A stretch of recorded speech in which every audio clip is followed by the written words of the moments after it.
सुबह के 4 बजे थे। अंधेरा अभी पूरी तरह हटा नहीं था।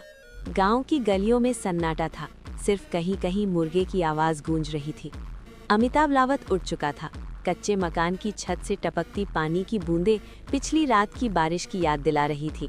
अमिताभ ने सबसे पहले माँ की ओर देखा। वो गहरी नींद में थी। पास रखी दवाइयों की शीशी आधी खाली थी। उसने चुपचाप चूल्हे पर पानी रखा, एक कप चाय बनाई और माँ को ढककर बाहर निकल गया। खेतों की मिट्टी अभी भी गीली थी। नंगे पांव चलते हुए उसने आसमान की ओर देखा और मन ही मन कहा, आज भी एक दिन और लड़ना है। गांव के लोग उसे जानते थे। कोई मजाक उड़ाता, कोई सलाह देता। इतनी पढ़ाई करके क्या मिलेगा? हम भी तो यही हैं। गरीबी किसे छोड़ती है? अमिताभ मुस्कुरा देता, पर दिल के अंदर कुछ टूटता जरूर था। दिन में वो मजदूरी करता, ईंटें उठाता, पसीने से भीग जाता। दोपहर की धूप में उसके हाथ कांपते थे, पर हौसला नहीं। शाम होते होते वो गांव के बच्चों को पढ़ाने बैठ जाता।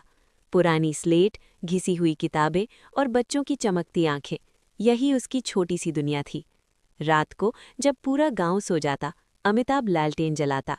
तेल की हल्की गंध और किताबों के पन्नों की आवाज़, यही उसका सुकून था।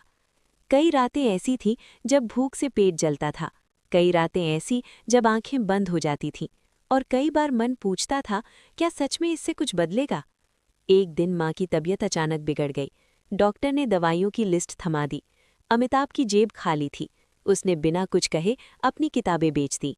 उसी रात वो देर तक बाहर बैठा रहा, आसमान में तारे देखता रहा और धीरे से बोला, अगर हारना होता तो मैं कब का हार चुका होता। उस दिन के बाद उसने खुद से वादा किया, अब आधा नहीं, पूरा लगेगा। नींद कम हो गई, हंसी कम हो गई, पर मेहनत दोगुनी। आखिर परीक्षा का दिन आया। पहली बार वो गांव से बाहर गया। बड़ी इमारतें, अजनबी लोग और दिल की तेज धड़कन, पर हाथ कांप नहीं रहे थे। कुछ हफ्तों बाद परिणाम आया। अमिताभ रावत चयनित। जिस लड़के को लोग गरीब किसान का बेटा कहते थे, आज वही सरकारी अधिकारी बन चुका था। जब वो घर लौटा, माँ ने उसे देखा और कुछ नहीं बोली, बस आंखों से आंसू बह निकले। अमिताभ ने कहा, ये आंसू दुख के नहीं, संघर्ष के हैं माँ। उसने घर पक्का बनवाया, माँ के लिए दवाइयाँ कभी खत्म न होने दी।